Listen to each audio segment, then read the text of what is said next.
If you were born before 1966, there are 4 different groups you could fall into, and every single one of them has a completely different age pension situation, different qualifying age, different deadlines, different money on the table right now. And the group you are in isn't something you get to choose. It was decided the day you were born. Most Australians have no idea which one applies to them, and that confusion is costing people real money every fortnight. So, let's find your group, and let's find out exactly what you should be doing about it. Before we start, hit subscribe, and tell me in the comments which state you are watching from. It helps me know what to cover next. Here's why 4 groups exist in the first place, because this isn't arbitrary. Between 2017 and 2023, the Australian age pension qualifying age was deliberately raised from 65 to 67, and it wasn't done in one hit. It went up in 6-month steps, and which step you landed on depends entirely on your date of birth.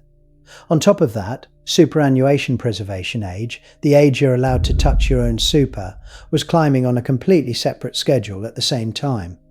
2 different staircases, moving at 2 different speeds, and where you sit on both of them is determined purely by when you were born. That's what creates the groups. Let's go through them oldest to youngest.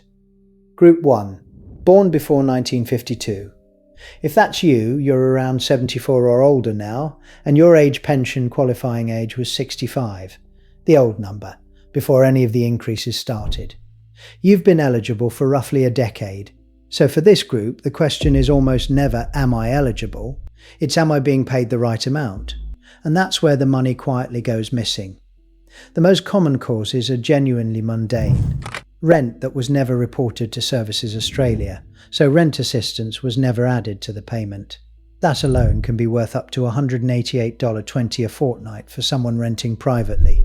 Asset values that were entered years ago and never updated, so a car, a caravan or a share portfolio is still being assessed at what it was worth back then rather than what it's worth now, or deeming still being applied to a bank account that was closed years ago.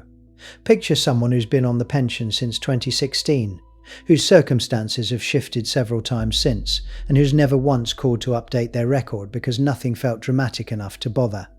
Every one of those small stale details is potentially reducing a payment that should be higher. If you're in Group 1, the single most valuable thing you can do this month is a full review of what Services Australia currently has on file for you. Group 2. Born between 1952 and 1956. You're roughly 70 to 74 now, and you're the group that got caught right in the middle of the transition, which means your qualifying age was not 65, and it was not 67. If you were born between July 1952 and the end of 1953, your pension age was 65.5. Born between January 1954 and June 1955, it was 66. Born between July 1955 and the end of 1956, it was 66.5.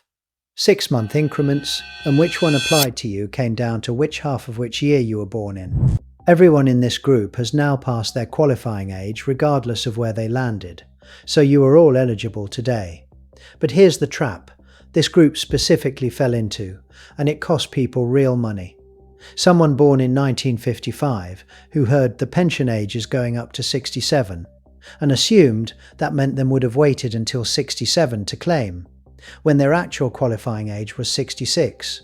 That's a full year of pension payments they were entitled to and never received, because the age pension is generally paid from when you claim, not backdated to when you first became eligible. If you're in Group 2 and you delayed claiming because you assumed 67 applied to you, it's worth confirming what your actual qualifying age was. Group 3. Born between 1957 and 1966. This is the biggest group and the most important one, because you're the group with live deadlines right now. If you're in this group, your age pension qualifying age is 67. Flat, settled, no more sliding scale, because that transition finished completely in July 2023. But within this group, there's a split that matters enormously. If you were born between 1957 and 1959, you're roughly 67 to 69 now, which means you are at or past pension age today. And this is where the most valuable single fact in this video applies. You can lodge your age pension claim up to 13 weeks before your 67th birthday, so your first payment can start promptly rather than months late while paperwork gets processed. If you've already passed 67 and haven't claimed, that window isn't approaching, it's wide open, and every fortnight it sits unused is potentially a fortnight's payment you simply don't get. And the second half of Group 3, born roughly 1960 to 1966, you're in what I'd call the gap years, and this is the most misunderstood position of anyone watching. You're between 60 and 66 now. Your superannuation preservation age is 60, which everyone in this bracket has now reached, so you can access your own super. But your age pension is still up to 7 years away. That gap is real, and it catches people out badly, because reaching 60 and being able to touch your super genuinely feels like arriving at retirement. And a lot of people quietly assume the pension follows along shortly after. It doesn't.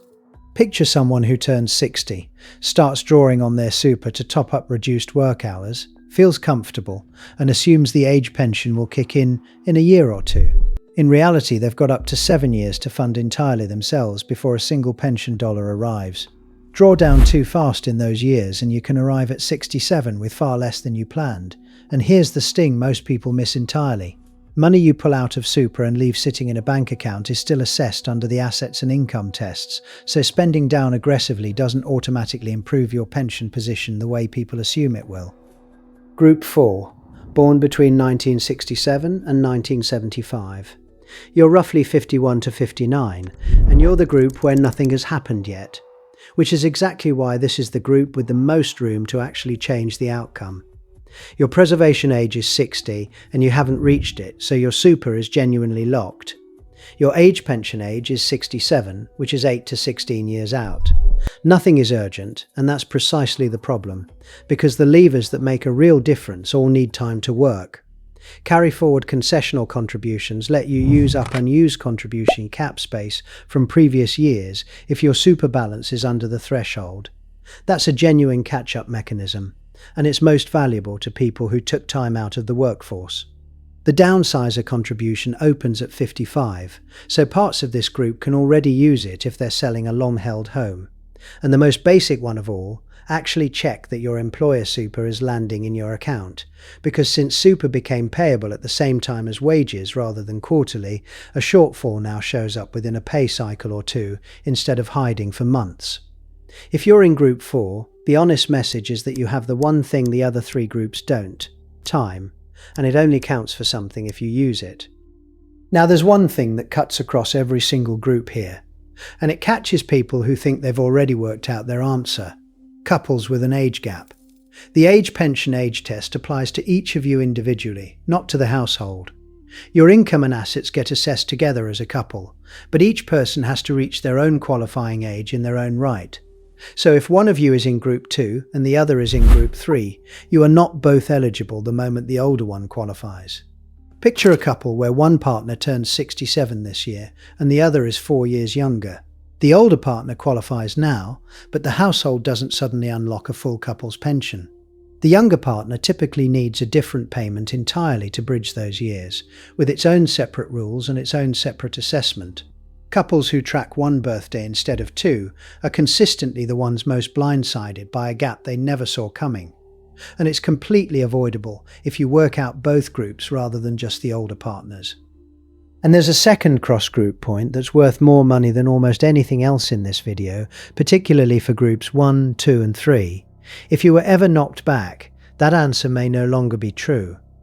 The income and assets test cutoff points move upward regularly, because the cutoff is simply the point where the taper reduces your payment to zero. So when payment rates are indexed upward each March and September, the cutoff points move up with them. Someone who was told they were a few $1,000s over the assets limit in 2021 or 2022 could easily sit comfortably inside the limit today, without their own situation changing at all. The line moved toward them. Picture someone who applied once, was rejected, felt slightly embarrassed about it, decided the pension wasn't for people like them, and never checked again. Several rounds of indexation later, they could be eligible for a part pension and have no idea. And a part pension is not a token amount. It comes with the pensioner concession card, which carries real ongoing value on medicines, utilities, rates and transport, often worth more annually than the pension payment itself for someone receiving only a small amount. If you know somebody who was knocked back years ago and never revisited it, that's the person to actually call after this video.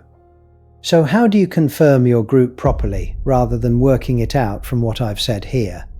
The most reliable route is your MyGov account linked to Centrelink.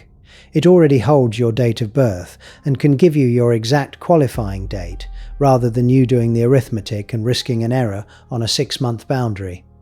If you're not set up there, Services Australia's Age Pension Eligibility page has a straightforward calculator that takes your date of birth and returns the answer directly.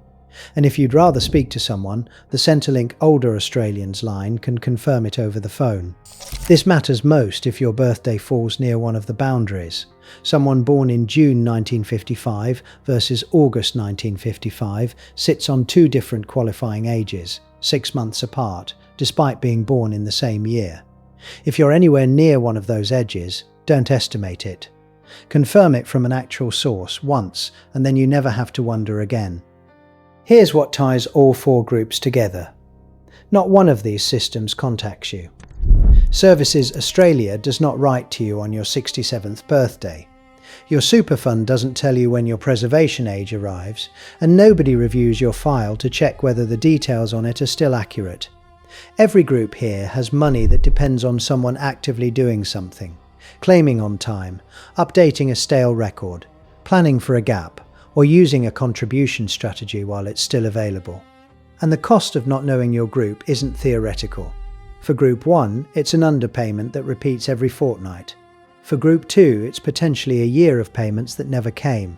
For Group 3, it's either a claim window sitting unused or a 7-year gap nobody planned for. And for Group 4, it's the slow cost of having had time and not using it. 2 honest notes before you go. First, these qualifying ages and thresholds are set in law and reviewed regularly, and your own exact date depends on your precise date of birth. So confirm your specific qualifying age and claim window directly with Services Australia or through your MyGov account rather than relying on any general figure, including the ones here. Second, this is general information, not personal advice. Eligibility also depends on residency, income and assets, and the super strategies mentioned here have real conditions attached, so take your own numbers to Services Australia or a licensed financial advisor before acting. So tell me in the comments which group you're in, 1, 2, 3 or 4, and whether you already knew. It helps me know what to cover next. Take care, and I'll see you in the next one.